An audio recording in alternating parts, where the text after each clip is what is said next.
ஊடக மாநாட்டிட விடயம் என்னென்றால், நேற்று வலிகாமம் தெற்கு பிரதேச சபையால் யாழ்ப்பாணம் சுன்னாகத்திலிருந்து கந்தரோடைக்கு போகின்ற, கந்தரோடையில் இருக்கின்ற சுமார் 2500 வருடங்கள் பழமை வாய்ந்த முன்னை நாள் அந்த காலத்தில் ஒரு பௌத்த பிரதேசமாக, பௌத்த தொல்லியல் தலமாக பல விகாரைகள் அமைந்த இடமான கந்தரோடைக்கு செல்லும் வழியை தெரிவிக்கின்ற பெயர் பலகை நேற்று அகற்றப்பட்டிருக்கின்றது. அதை அகற்றிவிட்டு இந்த நாட்டில் அடிமைகளாக எங்களை வைத்திருந்த காலனித்துவ ஏகாதிபத்திய ஒல்லாந்தர்களின் புகழ்பாடும் பெயர் பலகை ஒன்று நாட்டப்பட்டிருக்கின்றது. ஸோ இந்த செயல்பாட்டிலிருந்து இந்த பிரதேச சபை உறுப்பினர்களுடைய அறிவின்மை மிக தெளிவாக எங்களுக்கு தெரியுது.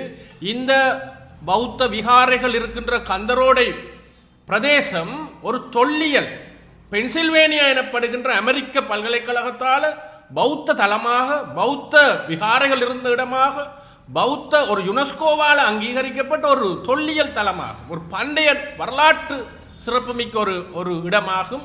இது வெறுமனவே தமிழர்களுக்கு மட்டுமல்ல, ஒட்டுமொத்த இளைஞர்களும் பாதுகாக்க வேண்டிய ஒரு இடமாகும்.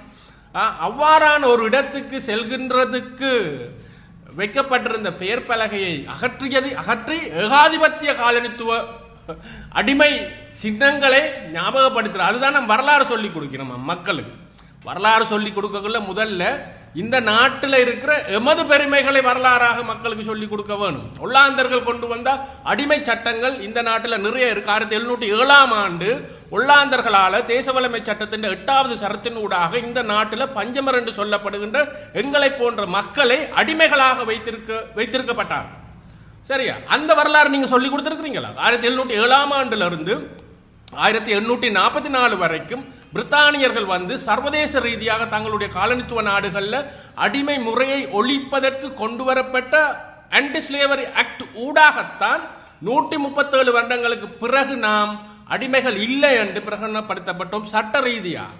ஆயினும் ஒல்லாந்தர்களுடன் சேர்ந்து இப்படி ஒரு அடிமை சட்டத்தை வடமாகாணத்தின் இந்த நாட்டில் வடமாகாணத்துக்கு மட்டும் பிரயோகிக்கப்பட்ட தேசவளமை சட்டத்தின் ஊடாக, அந்த சட்டத்தில் 8வது சரத்தின் ஊடாக கொண்டு வரப்பட்ட அந்த அடிமை வரலாறு நீங்க சொல்லி கொடுக்குறீங்களா? இல்லை. ஏனென்றால் உங்களுடைய ஆதிக்க சாதி அரசியல் நீங்கள் செய்த இழிவுகளையும் நீங்கள் செய்த குற்றங்களையும் மறைத்து நீங்க வரலாறு சொல்லி கொடுக்க முயற்சி செய்யறீங்க. இது வரலாறு இல்லை, இது உங்களுடைய அநாகரிக அசிங்கத்தை வழிகொண்டு வருது. இந்த பிரதேச சபை உறுப்பினர்கள் அண்மையில் பாராளுமன்ற உறுப்பினர் அர்ஜுனா ராமநாதனுடன் தொலைபேசியில் மதுபோதையில் பேசிய ஆபாச அவதூறுகள், தூசணங்கள், சிறு பிள்ளைகள், பாடசாலை பிள்ளைகள் கேட்க முடியாத கொலை மிரட்டல்கள், ஆபாச அவதூறுகளை நாங்கள் பொது வழியில் கேட்டோம். ஆகவே இவ்வாறான அறிவிலிகளும் பண்பாடற்றவர்களும் பிரதேச சபை உறுப்பினர்களாக, கைக்கூலிகளாக, தமிழ் தேசியம் என்கின்ற ஒரு போர்வைக்கு பின்னால் ஒளிந்து கொண்டு அரசியல் செய்பவர்கள் தான் இந்த மாதிரியான முட்டாள்தனமான முடிவுகள் இவர்கள் தொடர்ச்சியாக எடுத்துக்கொண்டு வருகின்றார்கள். இது தையிட்டியில் ஆரம்பிக்கப்பட்ட பௌத்த வடமாகாணத்தில் இருக்கின்ற பௌத்த தொல்லியல் சின்னங்கள் மீதான மிக தெளிவான அழிப்பு நடவடிக்கையாகவும், பௌத்த இன அழிப்பு நடவடிக்கையாகவும், பௌத்த கலாச்சார அழிப்பு நடவடிக்கையாகவும் நாம் காண்கின்றோம். இதை வன்மையாக நாங்கள் கண்டிக்கிறோம். தையிட்டியில தொடங்கினது இது இவ்வாறு கந்தரோடை முதல் இப்படியே இது விஸ்தரித்து கொண்டு போகப்படலாம். உங்களுக்கு தெரியும், தையிட்டியில தங்களுடைய காணி என்று போராடியவர்கள், இவர் உங்களுக்கு தெரியுமோ தெரியா, இவர் பல இடங்களில் பேட்டிகள் அளித்துக் கொண்டே வந்திருக்கின்றார். மிக மோசமாக மதங்களுக்கு இடையில் வன்முறையை தூண்டும் விதத்தில் பல அரசியல் கருத்துக்களை தான் ஒரு காணி உரிமையாளர் என்று சொல்லிக் கொண்டிருந்தார். ஆனால் இவர் ஒரு காணி உரிமையாளர் அல்ல. இவருடைய பெயர் பாலசுப்ரமணியம் பாஸ்கரன். சகல ஆவணங்களும் எங்கள்கிட்ட இப்போ உறுதி இருக்குது. இவருடைய பெயர்ல அந்த இடத்துல எதுவிதமான உறுதிகளும் கிடையாது. இவர் இன்னொரு இடத்துல சொல்லி இருக்கிறார், தன்னுடைய மனைவியிட தந்தையிட மக, அதாவது மனைவியிடையும் இல்லை, மனைவியிட தந்தையிட காணி, அந்த காணி தனக்கும் எழுதப்படையில மனைவிக்கும் எழுதப்படையில தன்னுடைய மனைவியிட தமையனுக்கு எழுதப்பட்டது என்று சொல்லி இருக்கிறேன். அப்ப அப்படியும் ஒரு காணி அங்க இல்லை. நாங்க பார்க்கல இவர் சொல்கின்ற இவருடைய மாமனாரான மருத்துவர் பொன்னம்பலம் என்கின்றவர் என்று நினைக்கிறேன். சரி, எங்கள்கிட்ட இருக்கு உறுதி. அவருடைய பேத்தியாருக்கு எழுதியிருக்கிற ஒரு உறுதி ஒன்று இருக்கு. ஆகவே காணிகள் ஒரு துளி நிலம் கூட இல்லாதவர்கள் தான் தையிட்டியில மத வன்முறையை இந்த நாட்டில் தூண்டுவதற்கு முயற்சி செய்கிறார்கள். இவர் ஒரு ஆள்.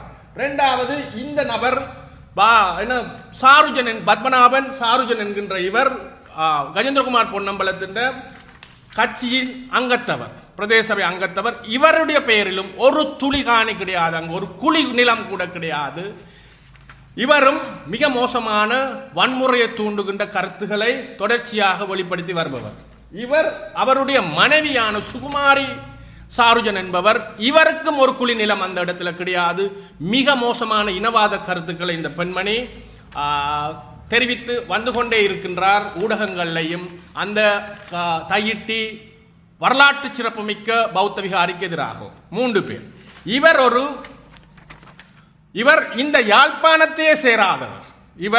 இவருடைய பெயர் ஜூட் நிமலன். இவர் முல்லைத்தீவில் இருக்கிறார். இவரை நீங்க சகல புரொட்டஸ்டுகளையும் காணலாம். இவர் ஒரு பெய்ட் புரொட்டஸ்டர், அதாவது கூலிக்காக போராட்டங்களுக்கு வந்து செல்பவர். இவருக்கு எந்த தொழிலும் இல்லை. மிக ஆழமாக இவருடைய பின்புலத்தை நாங்கள் ஆராய்ந்து இருக்கின்றோம். இவருக்கு எந்த தொழிலும் இல்லை. நிரந்தரமாக இவர் அடிக்கடி இந்தியா போய் வருவதான தகவல்கள் இருக்குது. அண்மையில் ஐரோப்பிய நாடொன்றுக்கு போய் வந்து இருக்கின்றார். இவருக்கு நிறைய பணம் புழங்குகின்றது. சோ இவரையும் குறித்து விசாரணைகள் ஆரம்பிக்கப்பட வேண்டும். இவ்வாறான நபர்கள் தான் தையிட்டியில வந்து காணி உரிமையாளர்கள் என்று சொல்லிக்கொண்டு போராட்டங்களை இந்த நாட்டில் மதங்களுக்கு இனங்களுக்கு இடையில முருகலையும் இன கலவரங்களையும் தூண்டுகின்ற செயல்பாடுகளில் ஈடுபட்டிருக்கின்றார்கள். நாங்கள் அந்த நிலத்தில் காணி உரிமையாளர்கள் என்கின்ற உண்மையான மக்களுக்கு காணிகள் சென்றடைவதில் எந்த விதமான எதிர்ப்பும் எங்களுக்கு இல்லை. ஆனால் இந்த மாதிரி பொய்யான நபர்கள் நாளைக்கு இந்த காணி உரிமையாளர்கள்ட்ட இருந்து காணியை பறிக்கிறதுக்கு முயற்சிக்கிறதாகத்தான் நாங்கள் கருத வேண்டி இருக்குது. உங்களுக்கு தெரியும், யாழ்ப்பாணத்தில் எந்த போலீஸ் நிலையத்துக்கு நீங்க போனாலும் தாய் பிள்ளைகள், தந்தை பிள்ளைகள், அண்ணன் தம்பிகள், சகோதரர்கள், மாமன் மச்சான் இவர்கள் தான் காணிகளுக்காக பாரிய சட்ட போராட்டங்களை முன்னெடுக்கிறத காணலாம். பல கொலைகளை காணலாம், வன்முறைகளை காணலாம். ஆகவே என்ற மாமண்ட காணி, மச்சாண்ட காணி, சித்தப்பண்ட காணி, அப்பாட பெரியப்பாட காணி என்று கொண்டு வாரதெல்லாம் மிக மோசமாக அந்த உரிமையாளர்கள்ட்ட இருந்து காணிகளை அபகரிக்கின்ற ஒரு திட்டமாக நாங்கள் பார்க்கிறோம். ஆகவே இந்த வடக்கில் இருக்கிற பௌத்த தலங்கள் மீதான, பௌத்த சின்னங்கள் மீதான வரலாறை திரிவுபடுத்துகின்ற விடயங்கள்ல பல பாராளுமன்ற உறுப்பினர்கள் ஈடுபட்டிருக்கிறதையும் காண்கின்றோம். அண்மையில தையிட்டிக்கு போன அர்ஜுனா ராமநாதன் என்கின்ற பாராளுமன்ற உறுப்பினர் அந்த இடத்துல இருந்து சொல்றார், கந்தரோட வந்து ஒரு பௌத்த தலம் இல்லையா, அந்த இடம் ஒரு பௌத்த தலம் இல்லையா. யார் உங்களுக்கு சொன்னது? அது வந்து முந்தி அந்த செத்த தமிழாக்கள் தாளிகள் போட்டு வச்சிருந்த இடமா என்றெல்லாம் உளறி கொட்டி கொண்டிருக்கிறார். நாங்கள் அரசாங்கத்துக்கு சொல்றோம், உங்களோட பாராளுமன்ற சபாநாயகர் அசோக் ரன்வல்லோட பட்டத்தை செக் பண்ணின மாதிரி இந்த பாராளுமன்ற உறுப்பினரோட பட்டத்தை தயவு செய்து செக் பண்ணுங்க. இவருக்கு பல்கலைக்கழகத்துக்கு கிடைச்சது சூத்த பல்லு புடுங்கிறதுக்கு தான். இவருக்கு கிடைச்ச முதல் பல்கலைக்கழக அனுமதி சுமந்திரன். இன்றைக்கு இவர் பேசுகின்ற சுமந்திரன் தயவில தான் இவருக்கு பிறகு வழக்கு போட்டு பொது மருத்துவத்துக்கு படிக்கிறதுக்கு இவருக்கு அனுமதி கிடைச்சு. ஆக இவர் பெரிய ஒரு கெட்டிக்கார ஆள் இல்லை. கல்வியில கூட மிக மந்த நிலையில இருந்திருக்கிறார் என்றது மிக தெளிவாக தெரியுது. சூத்தப்பள்ளி புடுங்கிறதுக்கு தகுதி பெற்றவர் பிறகு ஏதோ மக்கடிச்சு பாஸ் ஆகி தனக்கு பின்னால கலாநிதி என்று பல இடங்கள்ல போட்டுக்கொண்டார். இந்த இவருடைய கலாநிதி ஒருக்கா செக் பண்ண வேணும் என்று நாங்கள் இந்த அரசிட்ட கூறிக்கொள்கிறோம். அதே மாதிரி தனக்கு கொஞ்சம் கூட அறிவில்லாத, சம்பந்தம் இல்லாத வரலாறு, சமூகவியல், பொருளியல் என்று நிறைய இருக்கு. இது வந்து பென்சில்வேனியா அமெரிக்க பல்கலைக்கழகம் வெளியிட்ட அறிக்கையிட சுருக்கம். கிறிஸ்துவுக்கு முன் 200 ஆண்டுகளுக்கு முன்னுக்கு இது ஒரு வணக்கஸ்தலமாக, ஒரு பௌத்த கிராமமாக, ஒரு பௌத்த சைட்டாக அந்த அமெரிக்க பல்கலைக்கழகத்தின் ஆய்வுகளூடாக நிரூபிக்கப்பட்டிருக்கு. வரலாற்று ஆசிரியர் இந்திரபாலா அதுல கண்காணிப்பாளராக இருந்திருக்கின்றார். அவர் எழுதிய புத்தகங்கள் இருக்குது.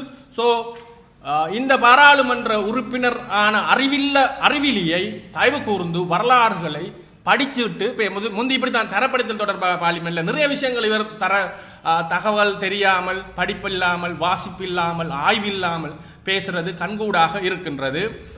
நல்லூர் கோயில் அமைந்திருக்கின்ற இடம் இஸ்லாமிய மக்களுக்கு சொந்தமானது என்று நாங்க சொல்லல. யாழ்ப்பாண வைபவமால சொல்லுது, யாழ்ப்பாண வைபவ விமர்சனம் சொல்லுது, யாழ்ப்பாண வைபவ கௌமுதி சொல்லுது, யாழ்ப்பாண சரித்திரம் சொல்லுது. சரி, இஸ்லாமிய மக்கள் அங்கிருந்து விரட்டப்பட்டு பண்டிரச்சி அவர்களுடைய கிணறுகளில் போடப்பட்ட பின்னர் தான் அந்த இடத்துல நல்லூர் கோயில் கட்டப்பட்டதாக நாங்க சொல்லல. இந்த உங்களுடைய வரலாற்று புத்தகங்கள் சொல்லுது. இந்த நல்லூர் கோயிலை, மூன்றாவது நல்லூர் கோயிலை கட்டி கொடுத்தது ஸ்ரீ சங்கபோதி புவனேகு பாகு என்கின்ற சிங்கள அரசன். சரியா? அது நாங்க சொல்லல, இந்த புத்தகங்கள் சொல்லுது. சரியா? செம்பக பெருமாள் என்று தமிழில் அழைக்கப்பட்ட ஸ்ரீ சங்கபோதி புவனேக பாகு என்கின்ற சிங்கள மன்னன் கட்டி கொடுத்ததுதான் நல்லூர் கோயில். இது நல்லூர் கோயில் தொடர்பான சகல ஆவணங்களையும் பதியப்பட்டிருக்குது. ஆகவே இங்கே என்னண்டா ஒரு சமூகம் தற்குறித்தனமாக படிப்பறிவு இல்லாமல் இருக்குது. அந்த சமூகம் இவ்வாறானவர்களை படித்தவர்கள் என்று நம்பிக்கொண்டு இவர்கள் சொல்கின்ற பொய்களை நம்புது. அந்த சமூகத்துக்கு இன்னும் எழுத வாசிக்க தெரியாத மிக பாரிய அளவு இளைஞர்கள், யுவதிகள் இங்கு இருக்கின்றார்கள். என்னுடைய முகநூலில் நான் சில தொலைபேசி குரல் பதிவுகளை வெளியிட்டு கொண்டு வாரன். அதில் பெரும்பாலும் புலிகளை ஆதரித்தவர்களும் புலிகள் இயக்கத்தில் இருந்தவர்களும் இவ்வாறான எழுத வாசிக்க தெரியாதவர்கள் என்பது எண்ணற்ற அவர்கள் பேசுகின்ற சகல குரல் பதிவுகளும் இருக்கு. நாங்கள் பள்ளிக்கூடமே போகல, எங்களுக்கு எழுத வாசிக்க தெரியல. அப்ப எழுத வாசிக்க தெரியாத ஒரு நபர் எவ்வாறு இந்த வரலாறுகளை தெரிந்து கொள்வது? அவர்கள் தெரிந்து கொள்வது இவ்வாறான படித்தவர்கள் என்று சொல்லப்படுகின்ற பாராளுமன்ற உறுப்பினர்களும் வைத்தியர்கள் என்று தங்களை சொல்றார்களும் கலாநிதிகள் என்று சொல்றார்களும் சொல்றதைத்தான் அந்த மக்கள் நம்புகின்றார்கள். ஆகவே அவ்வாறு நம்புகின்ற மக்கள் இருக்கிற இடத்துல எங்களுடைய சொற்கள், ஒவ்வொரு சொற்களும் பொறுப்பு வாய்ந்ததா இருக்கணும், ஆதாரங்களோடு இருக்கணும். நாங்க வாசித்து ஆய்வு செய்ததன் அடிப்படையில் பேச வேண்டும். My word is my honour, my word is me.